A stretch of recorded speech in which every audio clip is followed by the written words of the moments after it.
Aquí tenemos a Juan Carlos, ¿no? Que es conductor de bus. ¿Por qué saluda usted siempre a todo el mundo cuando sube? Uy, ¿sabe por qué? ¿Por qué? Porque a mí me gustaría que me traten como yo le trato a las personas. Qué bueno, De esa misma forma. qué bueno, Es por eso. qué bueno, qué bueno. Y entonces por eso que siempre hago de esa forma el trabajo. Porque ¿qué dice cuando sube la gente? ¿Qué les dice? Y que les salgo le digo buen día, Buenos días, que pasen bien. que pase bien.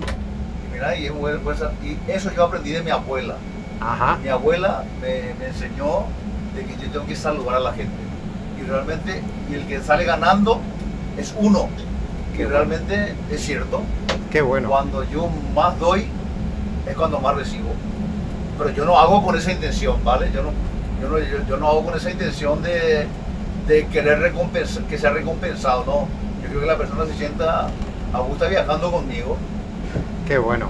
Pues esto no es habitual, no es habitual.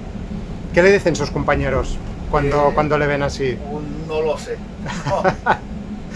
Hay un refrán que dice que una golondrina no hace primavera. Ajá, Pero yo dije, si yo no empiezo a hacer de esta forma, porque los conductores tenemos una mala fama, ¿verdad? ¿verdad? Y entonces dije yo, ya que estoy en el ramo, trataré de hacer diferente. Y eso es lo que hago. Qué bueno. Oye, pues se lo agradezco porque la verdad es que yo estando sentado en el bus, cuando ves la gente que sube y le cambia la cara, ¿no? A las 7 de la mañana, cuando alguien le dice buen día, le dice gracias o que vaya bien, ánimos, la gente le cambia la cara.